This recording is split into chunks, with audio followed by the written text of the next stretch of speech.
¿Sabías que varios intérpretes del cine de oro mexicano ocultaron sus emociones más auténticas por temor al escándalo y que algunos llevaron su amor en secreto hasta el final de sus días? En una época en la que amar fuera de lo socialmente aceptado era motivo de burla o censura, muchos galanes y comediantes protagonizaron historias que nunca pudieron narrarse de forma abierta.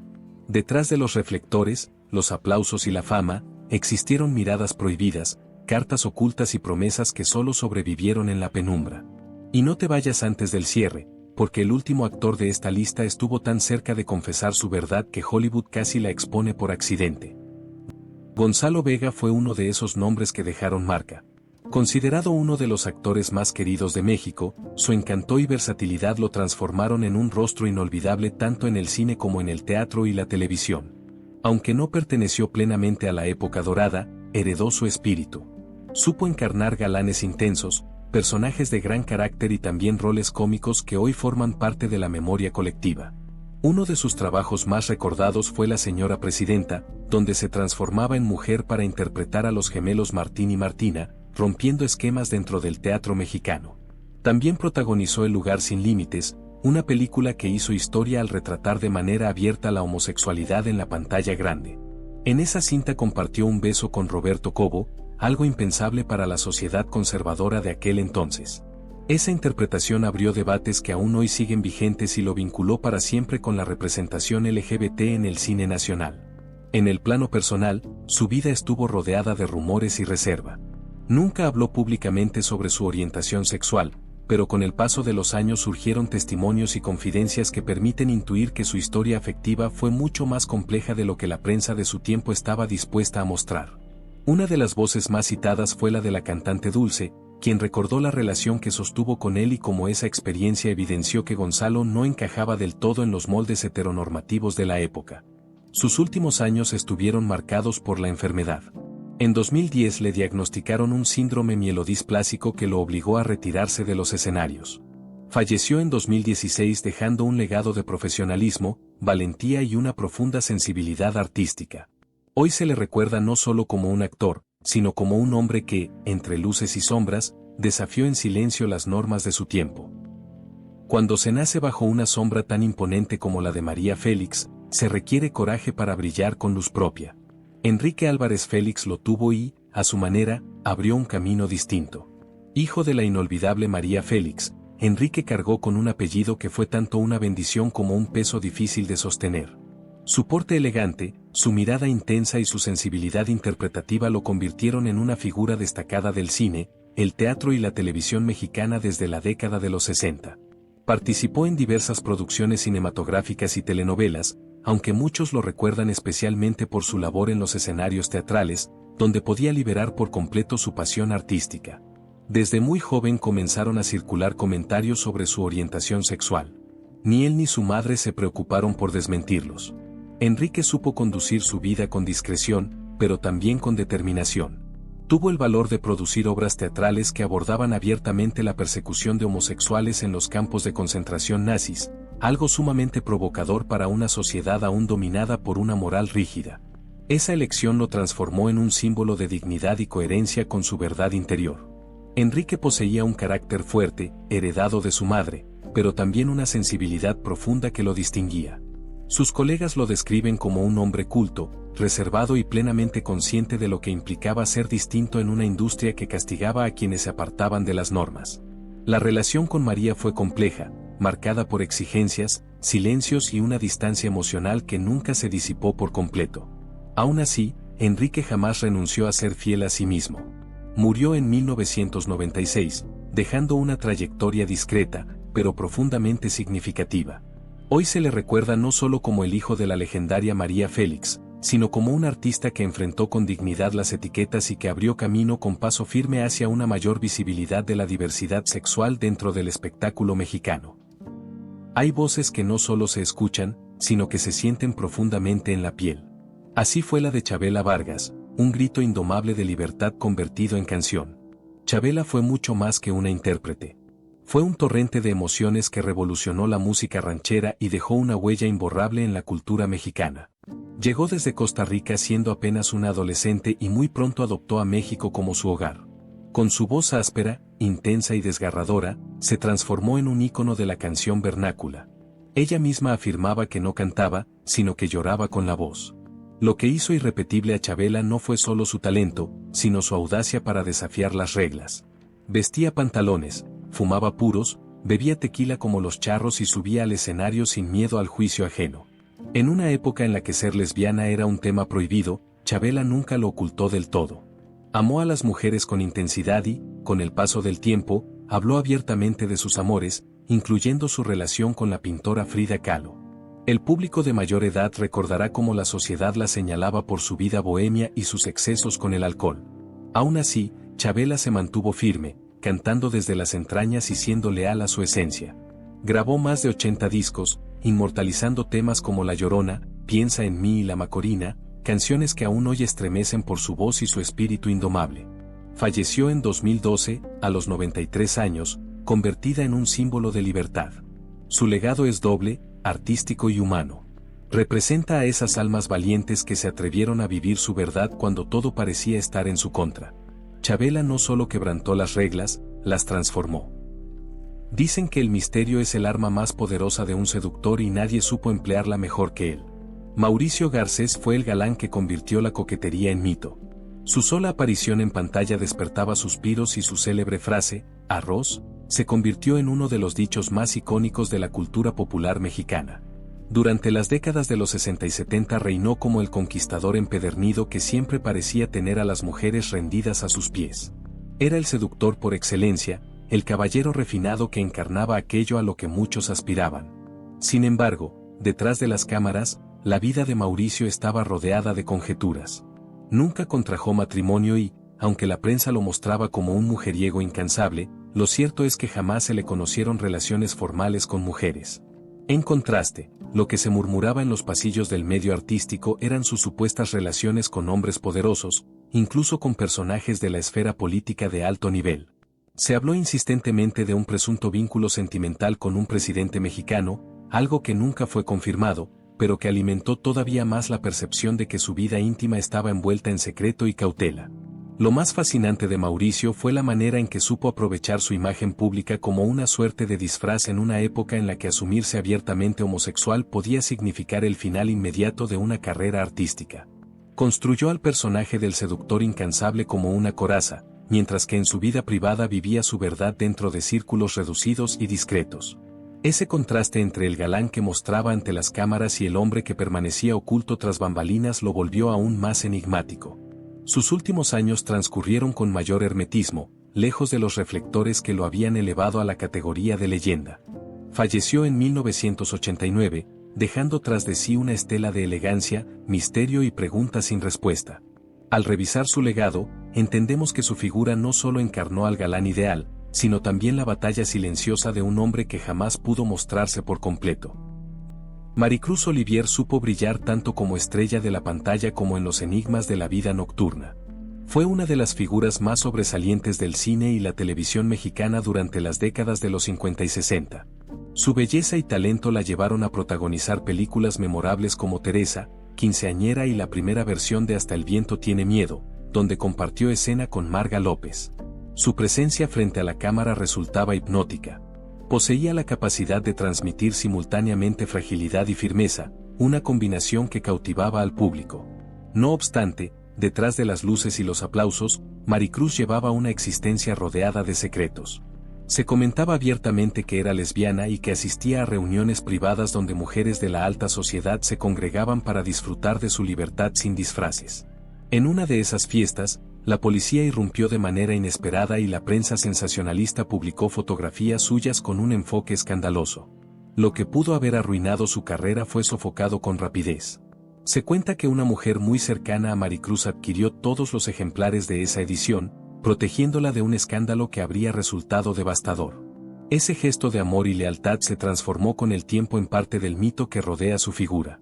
Su valentía no solo se manifestó en su vida personal, sino también en su trayectoria profesional. Participó en Tres mujeres en la hoguera, una de las primeras producciones mexicanas que abordó de forma abierta la temática lésbica, derribando barreras en una industria dominada por prejuicios. Maricruz Olivier fue pionera al aceptar personajes que muchas actrices de su generación jamás habrían considerado. Falleció joven en 1984, con apenas 52 años, y su partida prematura dejó un profundo vacío en el mundo del entretenimiento. Hoy se le recuerda no solo como una actriz talentosa, sino como una mujer que, con serenidad y coraje, desafió las normas de su tiempo y vivió su verdad con dignidad, a pesar de los riesgos que ello implicaba. Belleza enigmática, mirada cargada de una melancolía permanente. Miroslava Stern representa el reflejo de un cine que sugería más de lo que mostraba. Fue una de las mujeres más deslumbrantes que pisaron la pantalla mexicana. Nacida en Praga, tras el término de la Segunda Guerra Mundial se nacionalizó mexicana y se convirtió en un ícono de la época dorada. Compartió escenas con figuras como Pedro Infante, dejando una huella imborrable gracias a su mirada triste y a su talento innato para el drama. Detrás de ese rostro angelical se ocultaba una vida marcada por la soledad y los silencios. Desde muy temprano comenzaron a circular rumores sobre su orientación sexual, en particular por su estrecha relación con la actriz Ninón Sevilla. Se dice que ambas sostuvieron un romance intenso, aunque nunca lo hicieron público. Una de las versiones más conmovedoras afirma que, al momento de su muerte, Miroslava sostenía una fotografía de la mujer que amaba, pero que sus amigos la retiraron para evitar un escándalo. Su suicidio, ocurrido en 1955 cuando tenía apenas 30 años, estremeció al país entero. Miroslava Stern era joven, talentosa y hermosa, pero también prisionera de una sociedad que no le permitía mostrarse plenamente tal como era. Su vida breve dejó tras de sí una estela de misterio, amores ocultos y un dolor que jamás se expresó en voz alta. Hoy Miroslava Stern es considerada un símbolo para la comunidad LGBT, recordada como una pionera involuntaria, una mujer que con discreción y valentía desafió las normas de su época. Sus películas permanecen vivas y, con ellas, la memoria de una artista que no solo actuaba, sino que ardía en cada gesto. Sara García es recordada por generaciones como la abuelita de México, la figura cálida y entrañable que encarnaba el hogar, la ternura y los valores tradicionales. Sin embargo, detrás de ese rostro amable y de su sonrisa inconfundible, existía una mujer muy distinta, firme, determinada y dueña de una vida privada que se mantuvo cuidadosamente resguardada en las sombras. Su historia, más allá de ser la de una actriz querida, es también la de una mujer que desafió los prejuicios de su tiempo mediante una rebeldía silenciosa. Nacida en Orizaba, Veracruz, Sara se formó inicialmente como profesora antes de adentrarse en el mundo del espectáculo. Su trayectoria comenzó en el teatro, pero fue en el cine donde alcanzó la eternidad. Películas como Los Tres García, Nosotros los Pobres y Cuando los hijos se van consolidaron su imagen como la matriarca ideal. Sin embargo, quienes la conocieron lejos de los reflectores hablaban de alguien muy diferente, una mujer de carácter sólido, con un humor agudo y una libertad personal que nunca encajó del todo con el molde conservador que su figura pública representaba. Su matrimonio con el actor Fernando Ibáñez fue breve y conflictivo. Tuvieron una hija, pero tras el divorcio, Sara optó por criarla sola, algo casi impensable en la sociedad mexicana de la década de los 30.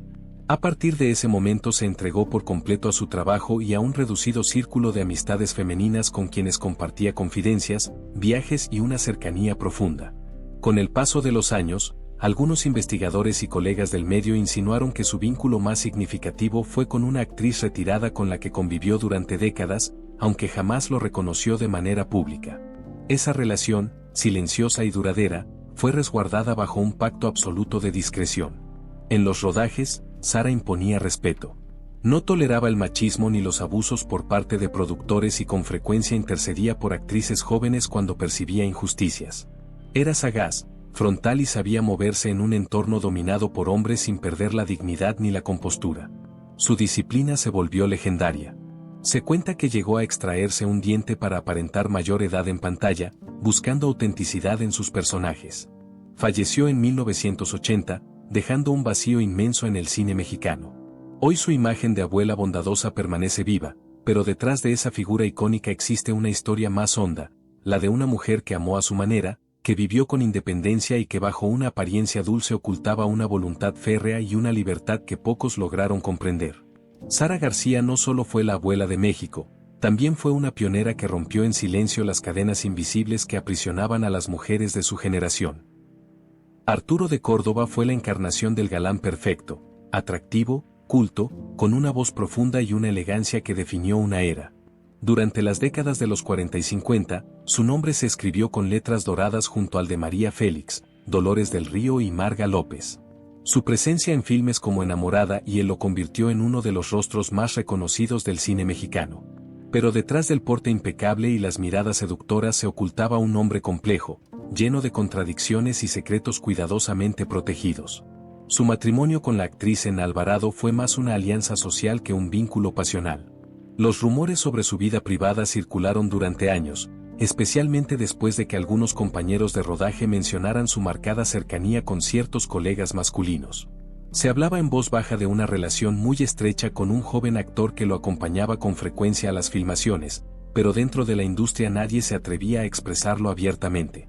En un México profundamente conservador, la sola sospecha de homosexualidad podía arruinar una carrera, y Arturo era plenamente consciente de ello.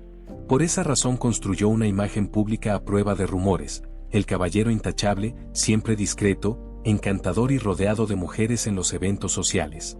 No obstante, en la intimidad se refugiaba en su círculo más cercano, donde podía mostrarse con mayor libertad. Algunos allegados afirmaron que su carácter reservado no era timidez, sino un mecanismo de defensa frente a una sociedad que no toleraba la diferencia. Su colaboración con Luis Buñuel en Él fue casi una confesión involuntaria, un hombre obsesivo, atormentado por los celos y la represión emocional, reflejo de sus propias luchas internas.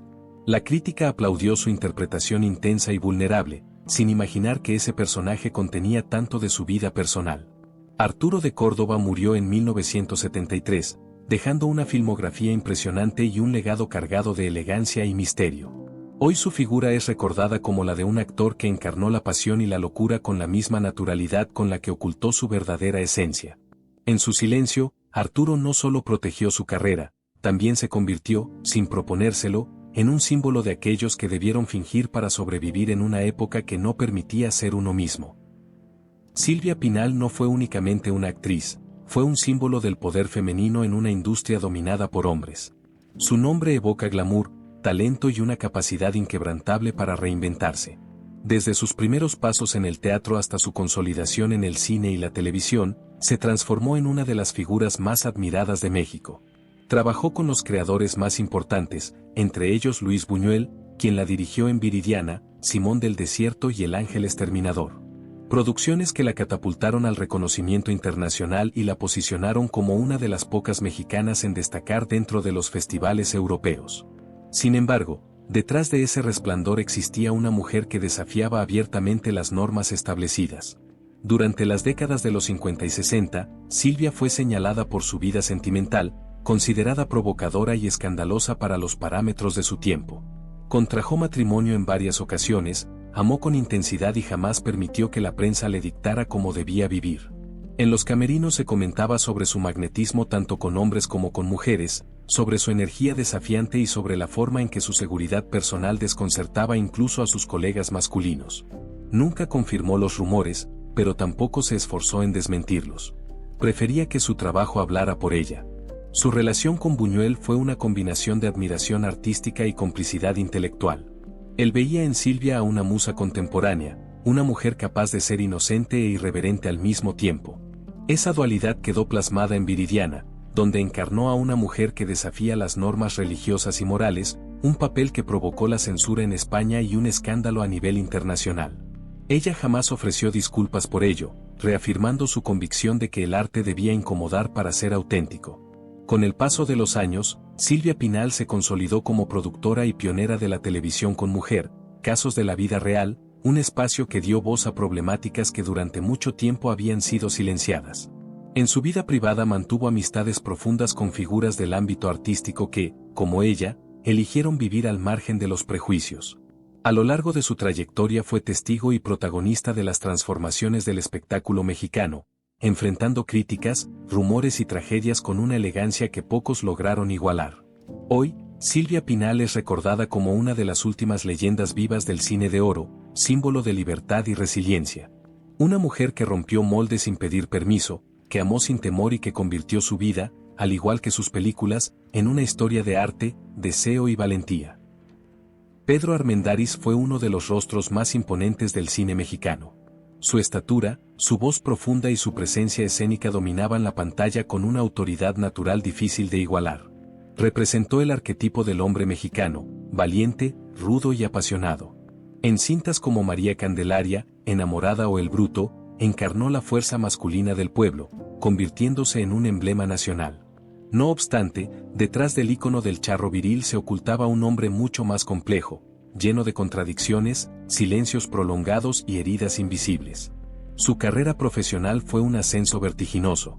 Llegó a Hollywood, trabajó junto a estrellas internacionales y alcanzó un reconocimiento que pocos de su generación lograron, tanto dentro como fuera de México. Sin embargo, quienes lo conocieron de cerca sabían que Pedro no solo interpretaba personajes atormentados, sino que con frecuencia se reflejaba en ellos. Se decía que vivía con un conflicto interno permanente, una carga emocional que lo acompañaba incluso en los momentos de mayor éxito. En los pasillos de los estudios se murmuraba que Armendáriz poseía una sensibilidad poco habitual para un hombre de su época. Algunos lo relacionaban con amistades excesivamente cercanas a colegas masculinos, vínculos que la prensa prefería ignorar.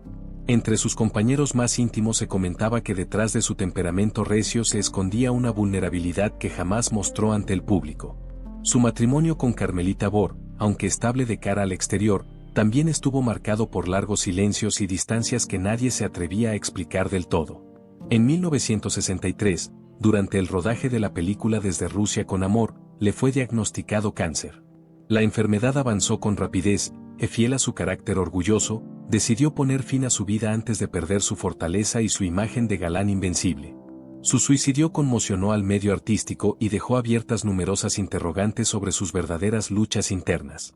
Hoy, Pedro Armendáriz es recordado como uno de los grandes pilares del cine de oro mexicano, un actor de carácter, talento y magnetismo, pero también como un hombre que, bajo la fachada del héroe, cargó con secretos y emociones que nunca pudieron expresarse por completo. En su mirada intensa quedó reflejada una generación que aprendió a fingir para sobrevivir y la huella imborrable de un artista que, incluso en silencio, jamás dejó de decirlo todo. Dolores del Río fue mucho más que una actriz. Fue un símbolo de elegancia, independencia y fortaleza en una época en la que a las mujeres se les exigía obediencia. Nacida en Durango, conquistó Hollywood durante las décadas de los 20 y 30 y, al regresar a México, se convirtió en una de las joyas más deslumbrantes del cine de oro. Su belleza resultaba hipnótica, pero lo que verdaderamente la distinguía era su carácter. Dolores conocía su propio valor y no permitía que nadie decidiera por ella. Su trayectoria fue una combinación de triunfo y controversia. En un tiempo en el que las actrices mexicanas debían mostrarse dóciles, ella exigía respeto y plena libertad creativa. En Hollywood fue una de las primeras latinas en alcanzar reconocimiento internacional. En México, filmó clásicos como María Candelaria y Flor Silvestre bajo la dirección de Emilio "El Indio" Fernández, quien además estuvo profundamente enamorado de ella. Sin embargo, su gran amor fue el artista estadounidense Cedric Gibbons, con quien vivió una relación intensa y apasionada que terminó por fracturarse debido a su firme deseo de independencia. Dolores no toleraba ser controlada, ni en la vida personal ni en el terreno artístico. A lo largo de su trayectoria se le atribuyeron numerosos romances tanto con hombres como con mujeres. Se comentaba que mantenía una relación especialmente cercana con la actriz María Félix, tan profunda que algunos la consideraban algo más que una simple amistad. Ninguna de las dos habló jamás del tema, pero su complicidad resultaba evidente. Compartían un carácter indomable, la misma obsesión por la perfección y un idéntico desprecio por las convenciones sociales. Dolores también fue víctima de los prejuicios de su época. Su temperamento altivo la convirtió en blanco de rumores, críticas y envidias dentro de la industria. Hubo quienes la calificaron de soberbia, cuando en realidad era una mujer adelantada a su tiempo, plenamente dueña de sí misma. En sus últimos años, mientras muchos de sus contemporáneos caían en el olvido, Dolores continuó siendo venerada como una figura de dignidad, elegancia y poder. Falleció en 1983, a los 78 años de edad, dejando tras de sí un legado monumental. Dolores del Río no solo encarnó la sofisticación del cine mexicano, representó también la lucha de las mujeres por ser libres en un mundo que las quería sumisas. Su nombre sigue brillando como el de una diosa que, con gracia y firmeza, rompió las reglas sin pedir perdón. María Félix no fue simplemente una actriz, fue un fenómeno. La doña, como todos la llamaban, no interpretaba personajes, los devoraba. Su sola mirada imponía silencio en un set y su presencia bastaba para dominar cualquier escena. Durante la época de oro encarnó la imagen de la mujer poderosa, hermosa y temida, aquella que no necesitaba pedir permiso para existir. Películas como Doña Bárbara, Enamorada o Río Escondido consolidaron su leyenda, una diosa vestida de charro, una fiera envuelta en seda. Sin embargo, detrás del mito se ocultaba una vida colmada de rumores, pasiones intensas y deseos silenciados. María fue dueña absoluta de sí misma y de su deseo, sin importar las críticas ni los juicios externos. Amó con intensidad a hombres influyentes como Agustín Lara o Jorge Negrete, pero también circularon versiones sobre relaciones secretas con mujeres de su mismo círculo artístico. Las más persistentes fueron aquellas que hablaban de su vínculo con Dolores del Río y con la pintora Leonora Carrington, quienes, según algunos testigos, compartieron con ella algo más que simples tertulias bohemias. María nunca confirmó nada, pero tampoco lo negó. Mi vida me pertenece, solía afirmar, y esa frase era suficiente para poner fin a cualquier interrogatorio. Su temperamento firme era tan legendario como su belleza. Exigía ser tratada como igual por los hombres del medio, algo impensable para aquellos años. Con frecuencia confrontaba a directores o productores que intentaban imponerle decisiones. Incluso Luis Buñuel, quien trabajó con ella en Los Ambiciosos, confesó que pocas actrices lo habían desafiado con tanta determinación. María no temía al escándalo, sabía utilizarlo a su favor. Comprendía que el rumor era parte del poder y lo manejaba con una precisión casi quirúrgica. En sus últimos años, su figura se convirtió en sinónimo de elegancia, pero también de enigma.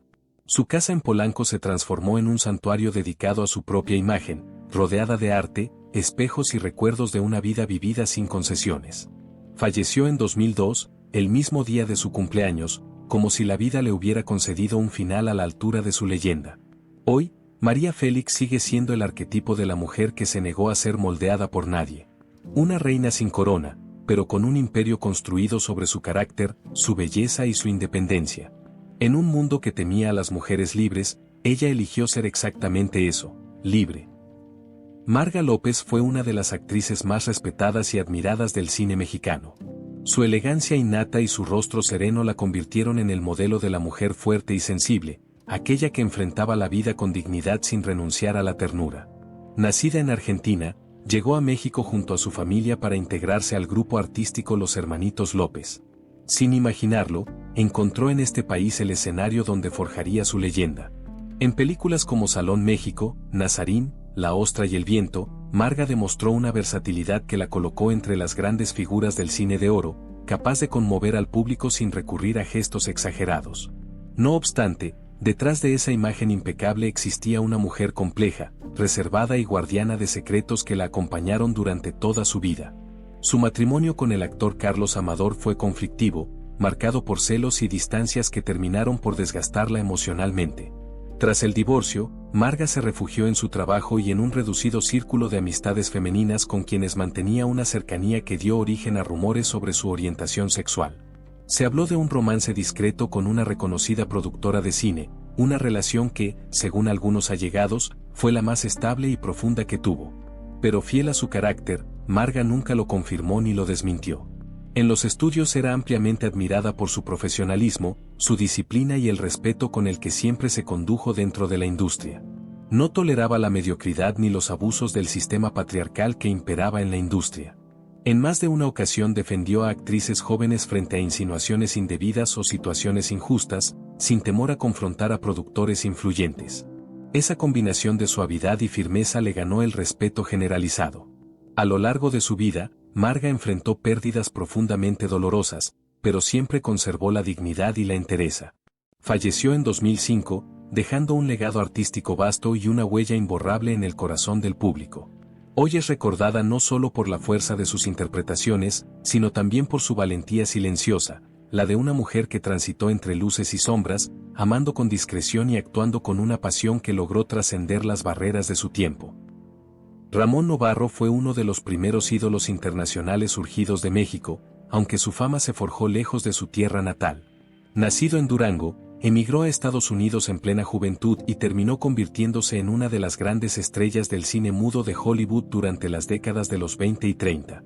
Su rostro perfecto, su elegancia natural y su aura casi etérea lo posicionaron como el galán latino por excelencia en una industria que apenas comenzaba a idealizar la figura del exótico.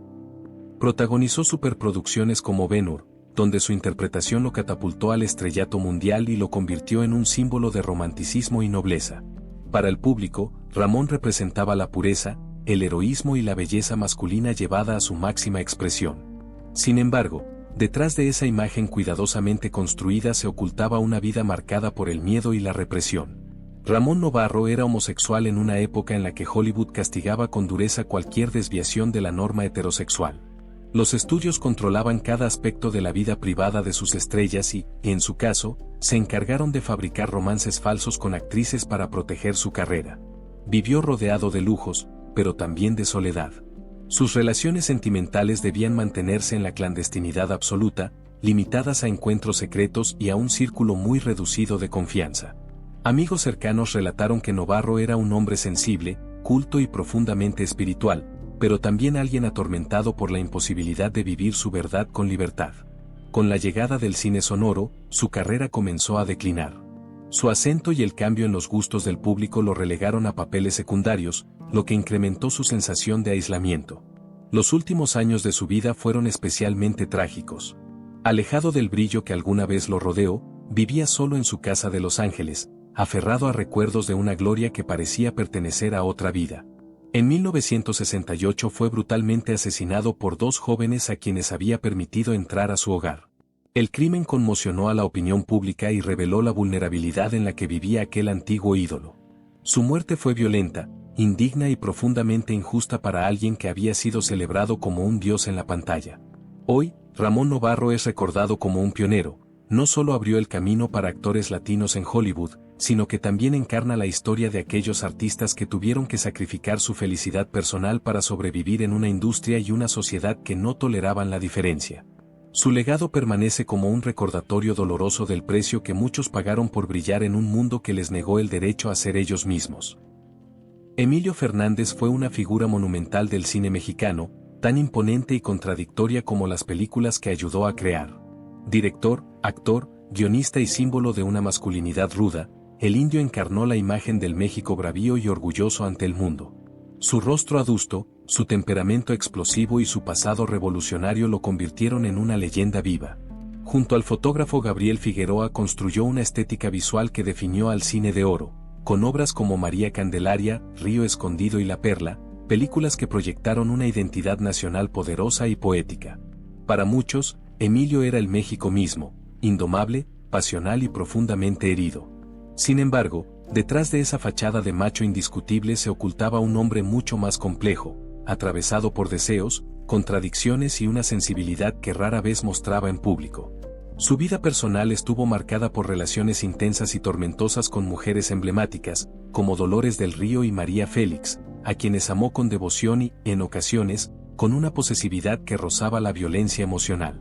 Pero también existieron rumores persistentes sobre vínculos íntimos con hombres, particularmente con jóvenes actores y colaboradores cercanos que formaban parte de su círculo más privado. En el medio artístico se hablaba en voz baja de su bisexualidad, un tema absolutamente tabú para la época, más aún tratándose de alguien que representaba el ideal masculino nacional. Emilio jamás abordó el tema de manera directa. Su carácter explosivo y su reputación de hombre peligroso funcionaban como un escudo perfecto para disuadir cualquier cuestionamiento. Quienes lo conocieron de cerca afirmaban que su furia constante era, en parte, una forma de luchar contra sus propios demonios internos, contra un mundo que no le permitía mostrarse vulnerable ni auténtico. Con el paso de los años, el indio Fernández fue quedando aislado. El cine cambió, las nuevas generaciones lo miraban con distancia y su temperamento lo fue empujando a una soledad cada vez más profunda. Terminó sus días rodeado de recuerdos, de trofeos simbólicos y de una gloria que ya no le pertenecía del todo. Murió en 1986, dejando una herencia artística inmensa y una figura cargada de claroscuros. Hoy, Emilio Fernández es recordado como uno de los grandes arquitectos del cine mexicano, pero también como un hombre atrapado entre el mito que él mismo construyó y una identidad que nunca pudo expresar con libertad. En su silencio y su furia se refleja una generación entera de artistas que hicieron historia mientras ocultaban partes esenciales de sí mismos para poder sobrevivir. Lupe Vélez fue una fuerza indomable, un torbellino de energía que irrumpió en Hollywood con una personalidad imposible de ignorar. Nacida en San Luis Potosí, llegó a Estados Unidos en la década de los 20 y rápidamente se convirtió en una de las primeras estrellas latinas del cine internacional. Su temperamento explosivo, su sentido del humor irreverente y su belleza poco convencional la diferenciaron del estereotipo sumiso que la industria imponía a las mujeres extranjeras. Apodada de Mexican Spitfire, Lupe construyó una imagen pública de mujer temperamental, pasional y divertida, un personaje que la hizo famosa pero que también funcionó como una máscara. Detrás de ese arquetipo cómico se escondía una mujer profundamente sensible, orgullosa de sus raíces y agotada por la constante caricaturización de su identidad. Hollywood la adoraba, pero también la limitaba. Mientras sus colegas masculinos podían reinventarse, a Lupe se le exigía ser siempre la misma, exagerada, ardiente, ruidosa. Su vida personal fue tan intensa como su carrera. Mantuvo relaciones tormentosas con figuras como Gary Cooper y Johnny Weissmuller, romances marcados por los celos, la violencia emocional y una profunda inestabilidad. Sin embargo, dentro de los círculos más íntimos del medio artístico, se hablaba de vínculos afectivos con mujeres, amistades intensas que rebasaban los márgenes convencionales de la época. Se mencionaba especialmente su cercanía con actrices latinas y bailarinas con quienes compartía no solo confidencias, sino una complicidad emocional que despertó rumores persistentes. Como muchas mujeres de su tiempo, Lupe jamás abordó públicamente el tema. Vivía en una industria que apenas toleraba su carácter, mucho menos habría aceptado una vida sentimental que se apartara de la norma heterosexual. A pesar de su fama, Lupe se sentía atrapada, incomprendida y cada vez más sola. El encasillamiento profesional, la presión mediática y la sensación de no pertenecer completamente ni a México ni a Estados Unidos fueron minando su ánimo. En 1944, sumida en una profunda depresión y enfrentando un embarazo no deseado, Lupe Vélez decidió quitarse la vida. Su muerte fue envuelta en morbo y versiones sensacionalistas que deformaron su tragedia y eclipsaron su legado artístico. La prensa prefirió ridiculizarla antes que comprender el dolor de una mujer adelantada a su tiempo. Hoy, con una mirada más justa, Lupe Vélez es recordada como una pionera, una actriz que desafió estereotipos, una mujer que se negó a ser dócil y una artista que pagó un precio demasiado alto por vivir con intensidad en un mundo que no estaba preparado para su libertad. Su historia es la de muchas mujeres del cine de oro que brillaron con fuerza, pero que también ardieron en silencio bajo el peso de una industria que no les permitió ser plenamente ellas mismas. Roberto Cobo fue uno de los rostros más intensos y perturbadores que dejó el cine mexicano. No fue un galán tradicional ni buscó jamás serlo. Su talento residía en la incomodidad que provocaba, en esa capacidad de encarnar personajes rotos, marginales y profundamente humanos. Desde muy joven quedó marcado por su participación en Los Olvidados 1950, la obra maestra de Luis Buñuel donde interpretó a El Jaibo, uno de los villanos más crueles y memorables del cine latinoamericano. Ese papel no solo lo lanzó a la fama internacional, sino que también lo encasilló como el actor ideal para representar la violencia, la frustración y la exclusión social. Su mirada dura y su energía impredecible contrastaban con su verdadera naturaleza, descrita por quienes lo conocieron como sensible, introspectiva y vulnerable. En el plano personal, Roberto Cobo vivió bajo una presión constante. Era abiertamente homosexual dentro de los círculos artísticos, aunque nunca lo declaró públicamente ante la prensa, consciente de que hacerlo habría significado el final inmediato de su carrera. A diferencia de otros actores que construyeron matrimonios o imágenes heteronormativas como protección, Cobo optó por una vida más discreta, casi errante, refugiándose en el teatro, los viajes y los ambientes bohemios donde podía mostrarse con mayor libertad. Su vínculo con Buñuel fue particularmente significativo. El director español no solo confió en su talento, sino que le ofreció papeles donde la ambigüedad moral y emocional era central. Décadas más tarde, en El lugar sin límites, Roberto Cobo volvió a sacudir al público al interpretar a la Manuela, un travesti frágil y trágico, en una de las primeras representaciones abiertas de la diversidad sexual en el cine mexicano. La cinta fue provocadora, incómoda y adelantada a su tiempo, y su actuación es hoy considerada histórica. Sin embargo, el reconocimiento artístico no se tradujo en estabilidad personal. Con el paso de los años, Roberto fue quedando al margen de la industria. El cine mexicano cambió, los papeles disminuyeron y su nombre comenzó a diluirse en la memoria colectiva. Vivió largos periodos de soledad y precariedad económica, dependiendo en ocasiones de apoyos institucionales y de la solidaridad de colegas. A pesar de ello, jamás renegó de los personajes que interpretó ni de las decisiones que tomó. Su vida fue la de un actor que pagó un precio alto por atreverse a representar lo que otros preferían ocultar. Murió en 2002, sin homenajes grandilocuentes ni titulares escandalosos. Hoy, Roberto Cobo es reivindicado como una figura clave del cine mexicano y un referente temprano de la representación LGBT en la pantalla. Su legado no reside únicamente en sus películas, sino en la valentía silenciosa de haber existido tal como era en una época que castigaba la diferencia. Fue un actor que no buscó agradar, sino decir la verdad, incluso cuando esa verdad incomodaba. En su rostro y en sus personajes quedó grabada la historia de muchos artistas que, como él, tuvieron que vivir entre sombras para que el cine pudiera, al menos por un instante, ser honesto. Ninón Sevilla fue la llama tropical que encendió el cine mexicano con su intensidad y su aura enigmática. Nacida en La Habana, Ninón llegó a México para transformarse en la auténtica reina del trópico. Con su energía arrolladora, su sensualidad desbordante y su poderoso magnetismo, conquistó la pantalla durante las décadas de los 40 y 50, dejando claro que el deseo y la pasión también podían tener un rostro femenino. Fue bailarina, actriz y una mujer de carácter indomable, capaz de convertir cualquier escenario en un espectáculo memorable. Su vida personal, sin embargo, estuvo rodeada de rumores y especulaciones. Se habló con insistencia de su vínculo con Miroslava Stern, una cercanía tan profunda que muchos llegaron a interpretar como romántica. Ninón nunca confirmó ni desmintió nada, simplemente siguió adelante, viviendo con la intensidad y el ímpetu que siempre la definieron. Esa ambigüedad, lejos de perjudicarla, se convirtió en parte esencial de su atractivo, una mujer que no necesitaba rendir cuentas a nadie. El público de su época la contemplaba como una diosa exótica, mientras que en la intimidad desafiaba sin temor las normas sociales establecidas. Ninón disfrutaba de las celebraciones, se rodeaba de artistas y jamás permitió que la encasillaran. Fue testigo de la muerte de Miroslava y, según se cuenta, estuvo entre las primeras personas en enterarse de la tragedia. Ese lazo profundo entre ambas continúa alimentando las leyendas del cine de oro mexicano. Falleció en 2015, a los 85 años de edad, dejando tras de sí un legado de películas y danzas y memorias que aún hoy siguen inspirando a nuevas generaciones. Ninón Sevilla es recordada no solo como una deslumbrante figura del cabaret y del cine mexicano, sino también como una mujer que eligió vivir bajo sus propias reglas, desafiando en silencio las etiquetas y permitiendo que su arte hablara con mayor fuerza que cualquier murmullo. Y como estas, existieron muchas otras historias de amores prohibidos que el cine de oro decidió ocultar tras sonrisas y ovaciones. Vínculos que rompieron las normas de su época y corazones que solo pudieron encontrarse lejos de las miradas públicas. Así que suscríbete y no te pierdas los próximos videos, donde continuaremos revelando los secretos más íntimos que el cine mexicano jamás se atrevió a contar.